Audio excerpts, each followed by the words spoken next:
Charlie Kirk has been assassinated at a college campus in Utah. Millions mourn, while others celebrate. America is at its breaking point. Welcome to America Uncovered. I'm Chris Chappell. This episode is dedicated to Charlie Kirk. This channel only exists because we have free speech, and free speech is what Charlie Kirk lived and ultimately died for. So yesterday, Charlie Kirk was speaking at Utah Valley University in Orem, Utah. It was part of his America Comeback Tour, hosted by Kirk's conservative nonprofit, Turning Point USA. Just about everyone is already familiar with the format, an open debate where members of the crowd are invited to pick up the microphone and debate him on any given topic. But 20 minutes into his speech, a shot rang out. Charlie was hit in the neck, blood pouring out of the wound. He was rushed to a nearby hospital in critical condition and died shortly after. As of this recording, his killer is still at large. This is after the FBI managed to detain the wrong suspect not once, but twice. Are you kidding me? At a public event in an age where everyone has a phone and is recording everything all the time, we still don't know. You'd think with eyes like that, Kash Patel would be better at spotting an active shooter. Now, while the shooter is still at large, we can probably guess what his motivations were. Naturally, MSNBC raised its own theories. We don't know if this was a supporter shooting their gun off in celebration. I just can't with you people. At least Utah Governor Spencer Cox called it for what it is. And I want to be very clear that this is a political assassination. Yeah, obviously. You don't take a shot at one of the most high-profile conservative influencers in the country because you don't like his haircut. But regardless of who the shooter was, this all seemed kind of inevitable. For years, political divides in America have been growing deeper and deeper, with escalating rhetoric and escalating violence. In 2017, James T. Hodgkinson, a 66-year-old volunteer for the Bernie Sanders campaign, shot up a congressional baseball game. He was gunned down by police, but only after injuring 4, including then-Republican House Majority Whip Steve Scalise. In 2019, self-described Antifa Willem van Spronsen firebombed an ICE detention center in Tacoma, Washington. He was shot and killed by police. Then, of course, we saw the fiery, but mostly peaceful George Floyd riots in 2020, wherein dozens of people were killed and which cost billions in damage across the nation's cities. In 2024, there were 2 attempts on Trump's life. And as recently as July, around a dozen anti-fascists set an ambush at an ICE facility in Texas, shooting a police officer in the neck. Now, to be fair, it's not just Republicans on the receiving end.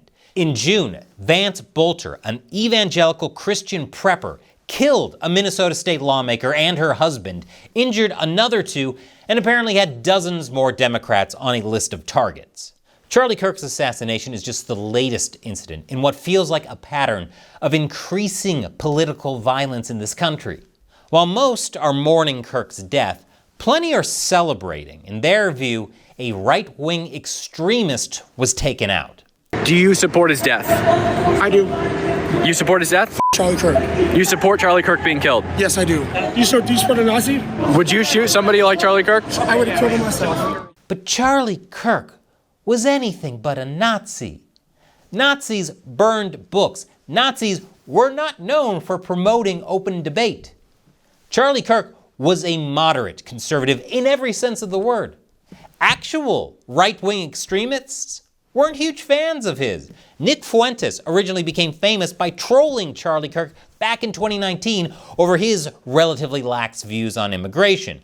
Remember that line about stapling green cards to college diplomas? That was Charlie Kirk.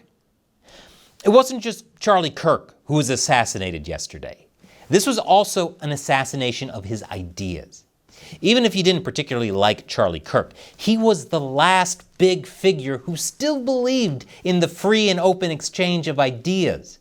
And he knew that without that, Americans would stop talking and start shooting. What is so important to our country is to find our disagreements respectfully, because when people stop talking, that's when violence happens. And that violence is just getting started.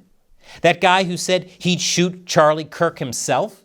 Well, he got a little taste of conservative backlash. Meanwhile, another protester at a vigil for Kirk drove through the crowd on a scooter yelling "F Charlie Kirk" and was swiftly beaten by the crowd. MSNBC, I know, again, blamed Charlie Kirk for his own murder.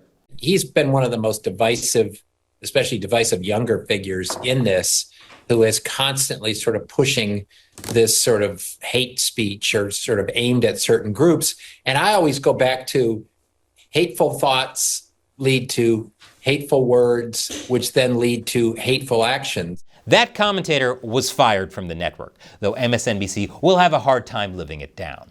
Illinois Governor J.B. Pritzker, meanwhile, blamed Trump. And I think there are people who are fomenting it in this country. I think the president's rhetoric often foments it.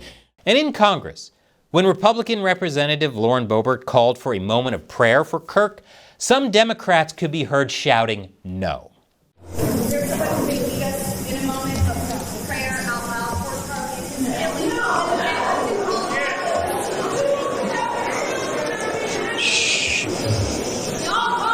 Let's wait a minute. The House will be in order. The House will be in order.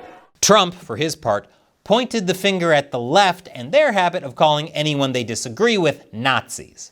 For years, those on the radical left have compared wonderful Americans like Charlie to Nazis and the world's worst mass murderers and criminals. This kind of rhetoric is directly responsible for the terrorism that we're seeing in our country today, and it must stop right now. Though I doubt anyone on the left or right is going to listen to Trump on this one. To the left, this guy's Hitler. So of course he'd say that. And a lot of people on the right don't want to take the temperature down either. No, this feels like a turning point, and not the kind Charlie Kirk ever wanted. Earlier today, President Trump announced he will posthumously award Charlie Kirk the Presidential Medal of Freedom. We'll have to wait and see whether Trump takes any further action. We could see some kind of government crackdown on Antifa, liberal nonprofits, and left-wing groups in general. As a reminder, today is the anniversary of 9/11. So framing whatever he decides to do as combating domestic terrorism would fit the day's theme. And what path the president takes is anyone's guess. Now again, this episode is dedicated to Charlie Kirk. Not because I agree with all his views, but because he stood for free speech. He stood for open, honest discussions. In most parts of the world, there's no equivalent of a show like America Uncovered because it would be illegal. Most humans on this planet live under regimes that crush people who have contradictory opinions. And that's why, now more than ever, it's so important to fight for free speech. Fight peacefully, for sure, but stand up and fight for what's right. What do you think? Leave a comment below. And YouTube may demonetize this episode, which is their way of trying to control speech. So if you want to truly support what we do, head over to AmericaUncovered.tv, where you can subscribe, support our team, and not get censored by big tech. Once again, I'm Chris Chappell. Thanks for watching America Uncovered.